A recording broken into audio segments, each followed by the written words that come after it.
Buenas noches para todos los que están del otro lado.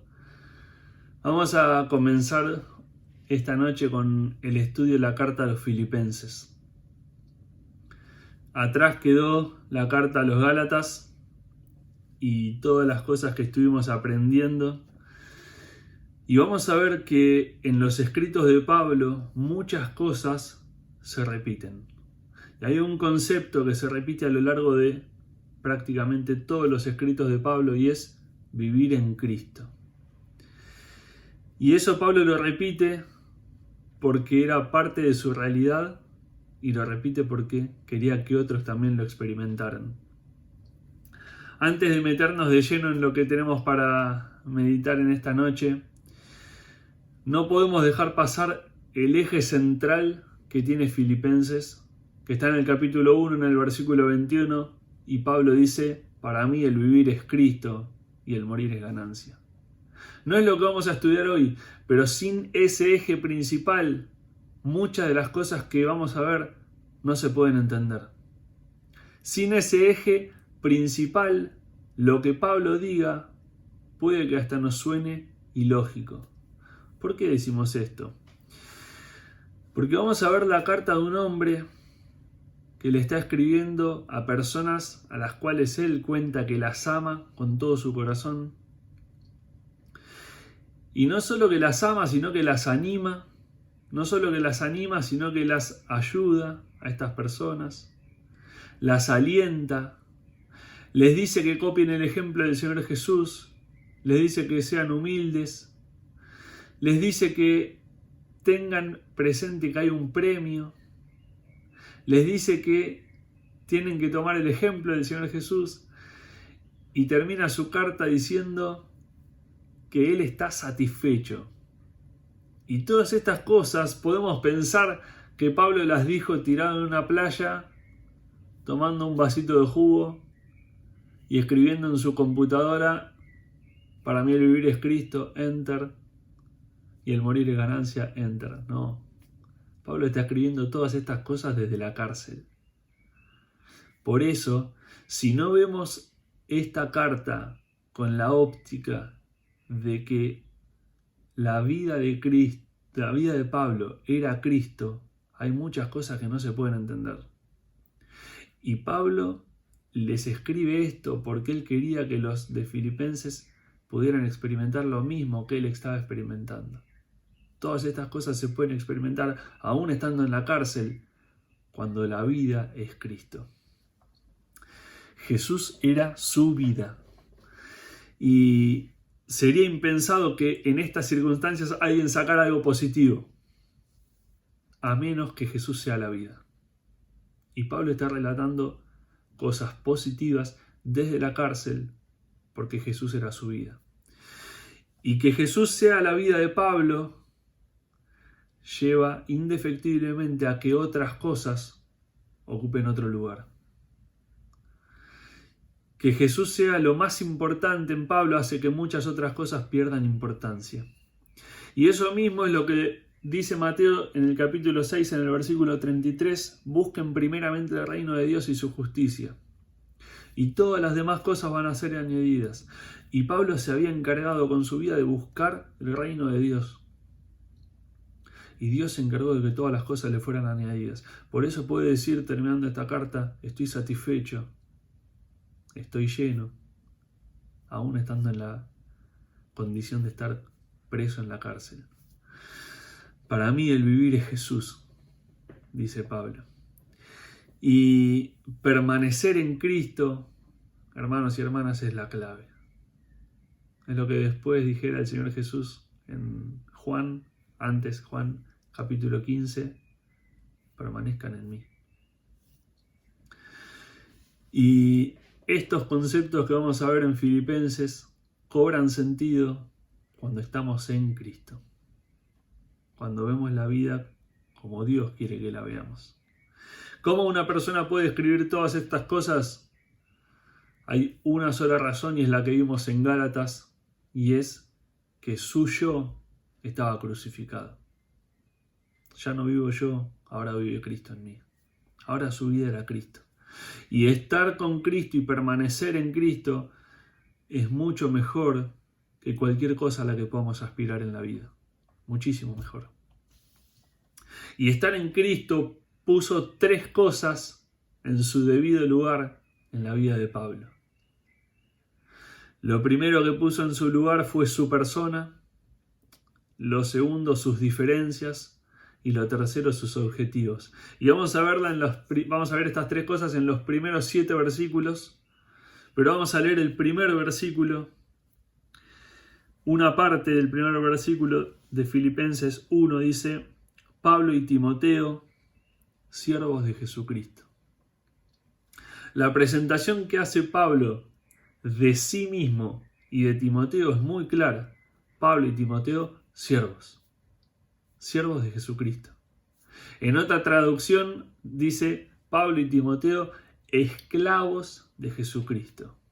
Ahora yo te pregunto, ¿cómo te presentarías vos o cómo me presentaría yo si tuviésemos que redactar una carta? Probablemente mencionaríamos todas aquellas cosas que pudimos conseguir en la vida, mencionaríamos todos los logros, todas las actividades en las que nos desarrollamos, todos los premios que conseguimos. Sin embargo, cuando vemos lo que escribe Pablo, él está diciendo, Pablo y Timoteo, siervos de Jesucristo. Es como si Pablo y Timoteo quisieran pasar lo más desapercibidos posible para que Cristo resalte, para que Cristo se note que es lo más importante. Y Pablo y Timoteo hacen esto porque su persona ya no era lo más importante. Lo más importante que ellos tenían era su relación con Cristo. Por eso se presentan en relación a Él. Pablo y Timoteo, siervos de Jesucristo. Con todas las cosas que antes había conseguido Pablo, quedan todas a un costado y ahora es Pablo, siervo de Jesucristo.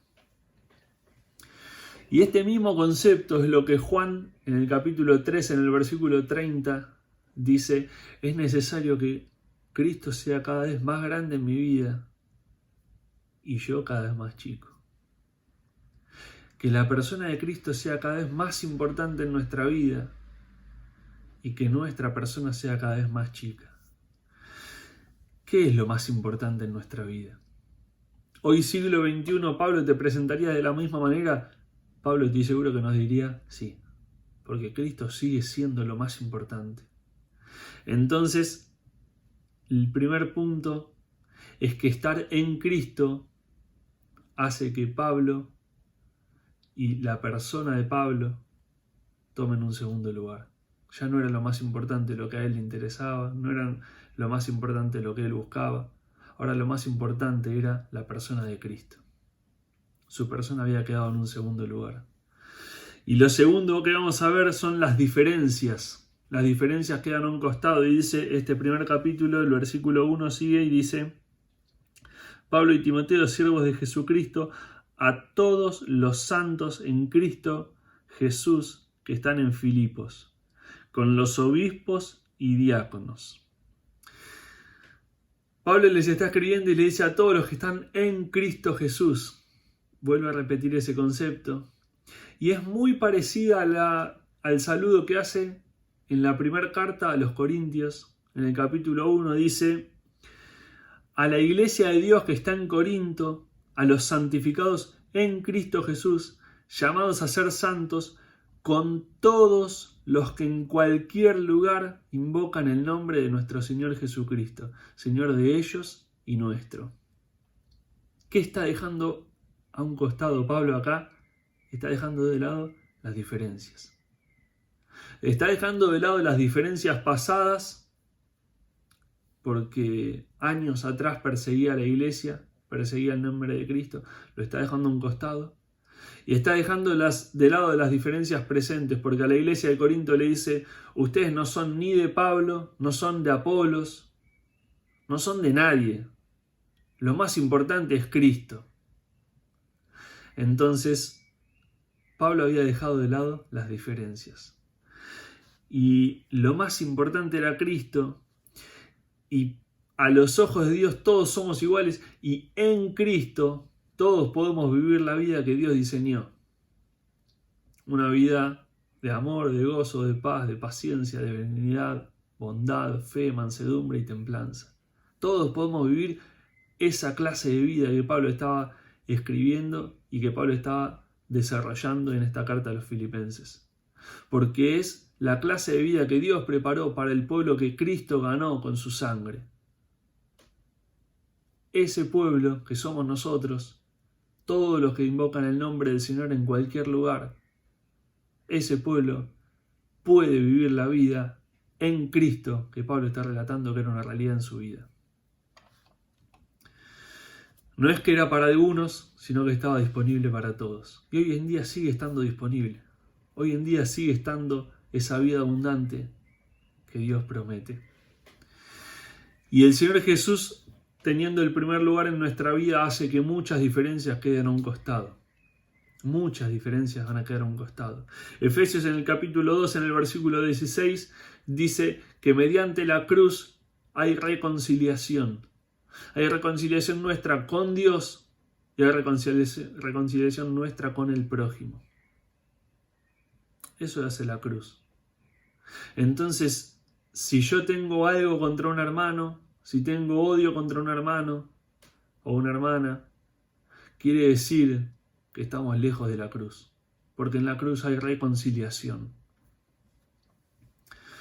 Santiago dice que es honroso para las personas pasar por alto las ofensas. Es de buena estima pasar por alto las ofensas. En una sociedad que vive enojada, Santiago dice, es de mucha honra pasar por alto las ofensas. Gálatas, veíamos hace unos miércoles, nos mencionaba Pablo que no vale la incircuncisión, no vale la circuncisión, sino que vale la nueva creación que Cristo Jesús hace. Y todos los que pusimos la esperanza en el Señor Jesús como nuestro Salvador, tenemos la posibilidad de vivir la vida en Cristo. Y esa vida en Cristo se traduce amándonos los unos a los otros, que fue lo que Él nos mandó, fue el mandamiento que el Señor Jesús dejó, con todos los que invocan el nombre del Señor. Y vimos que Pablo, por poner su vida en Cristo, dejó de lado su persona, dejó de lado sus diferencias, y lo tercero que deja de lado son sus objetivos. Vamos a leer del versículo 3 al versículo 7, dice: doy gracias a mi Dios siempre que me acuerdo de vosotros, siempre en todas mis oraciones rogando con gozo por todos vosotros, por vuestra comunión en el Evangelio desde el primer día hasta ahora, estando persuadido de esto, que el que comenzó en vosotros la buena obra, la perfeccionará hasta el día de Jesucristo. Como me es justo sentir esto de todos vosotros, por cuanto os tengo en el corazón y en mis prisiones, y en la defensa y confirmación del Evangelio, todos vosotros sois participantes conmigo de la gracia. Pablo y las personas de Filipos ya no vivían por sus objetivos, habían quedado atrás. Ahora estaban los objetivos de Dios en su vida. Vivían para que se cumplieran los objetivos de Dios y no los suyos. Y la iglesia estaba siendo partícipe de una obra que Pablo estaba haciendo, que era compartir el Evangelio. La iglesia estaba haciendo de los que compartían el Evangelio como Pablo con las personas que no conocían a Dios. Y no solo lo compartían, sino que lo vivían. Era una realidad en su vida. Y siempre solemos repetir mucho el versículo 6, estando persuadido de que Dios va a cumplir su obra. Pero ese versículo 6, sí o sí, tiene que estar ligado con el versículo 5, en el cual Pablo destaca la comunión que tenían los hermanos y hermanas de Filipos con el Evangelio. Y resalta un punto muy importante, desde el primer día hasta ahora. Y lo que más años más tarde, dice Apocalipsis, el Señor le dice a la iglesia en Éfeso: ustedes perdieron el primer amor. Pablo es algo que resalta a la iglesia de Filipos. Ustedes desde el primer día mantienen la misma convicción de que el Evangelio es poder de Dios. Y que se cumpla el versículo 6 está ligado al versículo 5. Dios premia la obediencia de sus hijos. Dios premia cuando sus hijos ponen los objetivos de Dios por encima de los propios. Cuando nosotros lo obedecemos a Dios y lo ponemos en primer lugar, Dios cambia nuestra persona, Dios cambia nuestras diferencias y Dios cambia nuestros objetivos. 3 cosas de las tantas que se podrían sacar de este pasaje. Pero hay algo más importante. Hay un propósito para vivir. Y Mateo 6:33, que mencionábamos, busquen primeramente el reino de Dios y su justicia. En la antesala de ese versículo, el Señor Jesús dice, orando, porque tuyo es el reino y el poder y la gloria. Tuyo es el reino y el poder y la gloria. Tuyo es el reino. No edificamos nada nuestro ni nada para nosotros. Pablo había dejado de lado su persona. Tuyo es el poder. Poder de Dios es lo que tenemos, no es nuestro. En la iglesia nos complementamos, no tenemos que competir. Pablo había dejado de lado sus diferencias. Y tuya es la gloria, porque la recompensa de todo es la gloria para el Cordero. Y Pablo había dejado de lado sus objetivos. ¿Por qué? Porque ahora vivía en Cristo. Y esa es la recomendación que Pablo quiere hacerte a vos y a mí. Empecemos a vivir la vida en Cristo, porque es lo mejor a lo que podemos apuntar acá en la tierra. Les dejo un abrazo enorme para todos. Dios los bendiga mucho.